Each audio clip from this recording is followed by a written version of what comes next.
శివునితో ఇలా అంటాడు, స్వామి, ప్రపంచంలో మానవ సృష్టి చేసేటప్పుడు అందరినీ ఒకేలాగా ఎందుకు సృష్టించకూడదు స్వామి అని అడిగితే అప్పుడు శివుడు,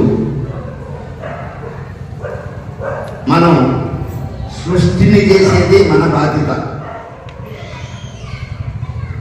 మానవులు వాళ్ళ బ్రతుకుని నిర్ణయించుకోవడం మానవుల బాధ్యత అంటారు. ఇది నారద మహర్షికి అర్థం కాల. సరే, నారద మహర్షి ధ్యానపడి ఆ బిచ్చగాని దగ్గరికి మారువేషంలో వచ్చి అతనికి కొన్ని విలువైన బంగారు నాణ్యాన్ని ఇచ్చి, నువ్వు దీన్ని తీసుకెళ్ళి పనిచేసి బతుక్కో, ఎటువంటి భిక్షాటం చేయొద్దు అని చెప్తారు. చెప్పి ఇచ్చి నారద వెళ్తారు. ఆ భిక్షగాడు ఆ నాణ్యాలు తీసుకొని ఎదుర్కొంటూ, అబ్బా, ఇంకేం మనకి బంగారు నాణ్యాలు వచ్చినాయి, దీంతో మనం ఆనందంగా మన జీవితాన్ని గడిపేవచ్చును అనుకుంటూ ఎగురుతూ పోతూ ఉంటాడు. ఇంతలో ఒక దొంగ వచ్చి అతని దగ్గర ఉన్నటువంటి బంగారు నాణ్యాలని దొంగిలించుకొని వెళ్ళిపోతాడు. ఆ భిక్షగాడు, అయ్యో మనకి ఇద్దరు బంగారు నాణ్యాలు పోయినాయి, ఇంకా మరలా మామూలు మనకి ఇది మన కర్మ అనుకుంటూ మరలా భిక్షాటం ప్రారంభిస్తాడు.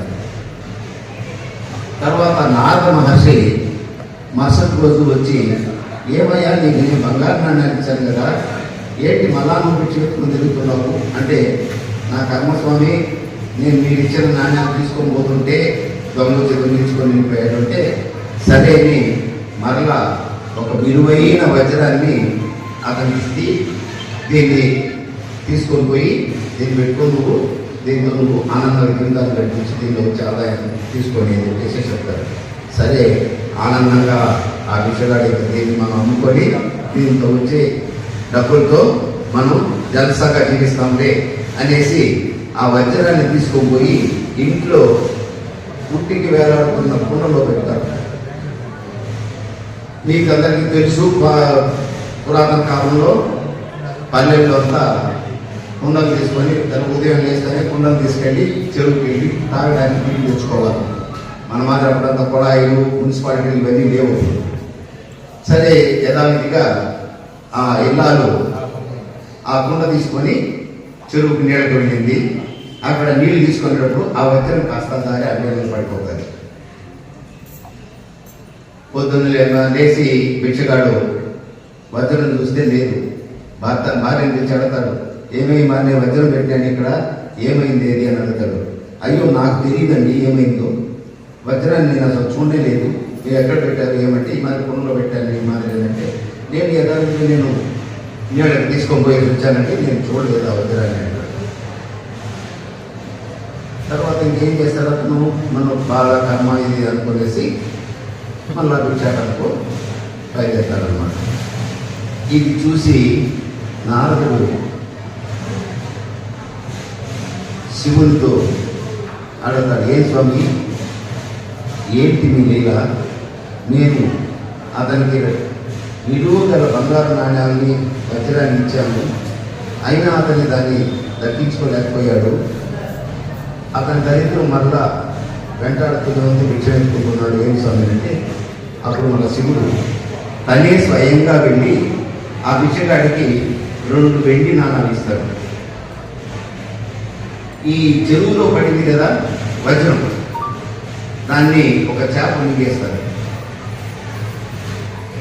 ఈ శివుడు ఇచ్చిన 2 వెండి నాణాన్ని తీసుకొని,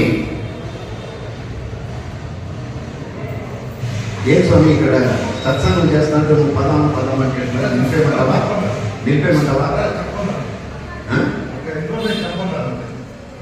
అయితే మరి 5 సత్సంగం అయిన తర్వాత కొంచెం వెయిట్ చేయి, అయిపోతుంది 2 నిమిషాలు. ఆ శివుడు ఇచ్చిన 2 వెండి నాణ్యాలు తీసుకొని పోతూ ఉంటాడు ఏ భిక్షగాడు. ఒక చేపలు పట్టే జాలరి చెరువులో చేపలు పట్టుకొని బుట్టలో వేసుకొని ఆ దారిని పోతూ ఉంటాడు. ఈ భిక్షగాడికి ఆ బుట్టలో ఉన్న చేపలో ఒక చేప కొన ఊపిరితో కనిపిస్తుంది. అరే చేప ఇంకా బతికే ఉంది, కొన ఊపిరితుంది, దాన్ని ఎట్లా మనం బతికించాలి అనే ఉద్దేశంతో ఆ జాలకి తన దగ్గర ఉన్న ఒక వెండి నాణ్యాన్ని ఇచ్చి ఆ చేపను తీసుకుంటాడు. ఆ చేపను తీసుకొని పోయి నీళ్ళలో వదులుతాడు. అది కొంచెం దబరాయించుకొని ప్రాణం పోసుకొని నీళ్ళలో బాగా తిరుగుతూ ఉంటుంది. తిరుగుతూ ఉండి ఆ వజ్రం మింగింది చేప, అదే ఆ చేప వజ్రాన్ని నీళ్ళలో పడుతుంది. అప్పుడు ఈ పిచ్చిగాడు ఆ వజ్రాన్ని చూసి దొరికింది దొరికింది దొరికింది నడుస్తాడు. అప్పుడు ఆ దారిలోనే అక్కడనే పోతున్న ఆ దొంగ ఉన్నాడు కదా, బంగారు నాణాలు దొంగిలించాడు. అతను బిద్దలు పోయి అయ్యో మనం స్వామి దొరికింది అడుగుతున్నాం, మన గురించే చెప్తున్నాడేమో అనేసి పోయి ఆ విషయాలు అయ్యా ఆరోగ్య నువ్వు ఊరికి వచ్చాబట్టి నన్ను మళ్ళీ ఈ ఊర్లో వాళ్ళంతా నన్ను బట్టి చంపేస్తాను నన్ను వల్ల ఇందాక నేను బంగారు నాణ్యాలు నువ్వే తీసుకో అని చెప్పేసి వెళ్ళిపోతాడు. ఇప్పుడు వజ్రము దొరికింది స్వామికి, బంగారు నాణ్యాలు దొరికింది. సో ఆయన సుఖంగా జీవితాన్ని సాగించవచ్చు. ఇది చూసి నారద మహర్షి శివయ్యని అడుగుతాడు, ఏం స్వామి నేను అంత విలువైన బంగారు నాణ్యాలు ఇచ్చాను, దాన్ని దక్కించుకోలేకపోయాడు, మీరు ఇచ్చిన 2 వెండి నాణాలతో మళ్ళా వాటిని సంపాదించుకొని ఆనందంగా పోయి గడపలేకున్నాడు, ఏంటి దీనిలో పరమాత్మ ఏమిటి అని అడుగుతాడు.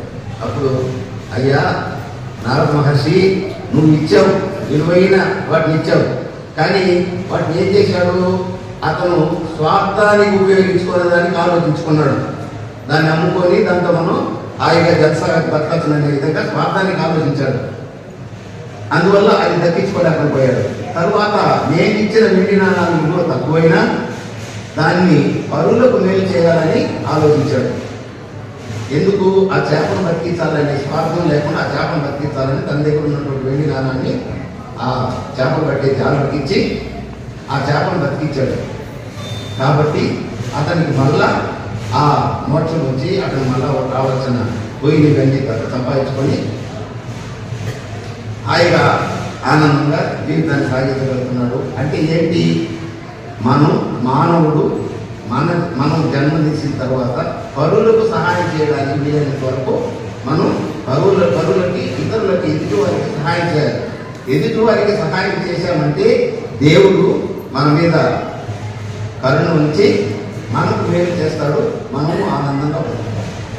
కాబట్టి మీరు అందరికీ ఇతరులకు, మీకు తోటి స్నేహితులకు కానీ మీ బంధువులకు కానీ ఎవరైనా కానీ కష్టాల్లో ఉన్నారంటే మనకి ఎందుకు లేదు అనుకోకుండా వారికి సహాయం చేయాలా. మీరు మాల వేసుకున్నారు, దీక్ష తీసుకున్నారు, ఇటువంటి మంచి వాక్యాలు విని మీరు దాన్ని పాటించి ఇతరులకు సహాయం చేసి మీరు కూడా ఆనందంగా జీవితాన్ని సాగించగలుగుతారని మిమ్మల్ని కోరుకుంటున్నాను. స్వామి శరణం, స్వామి శరణం.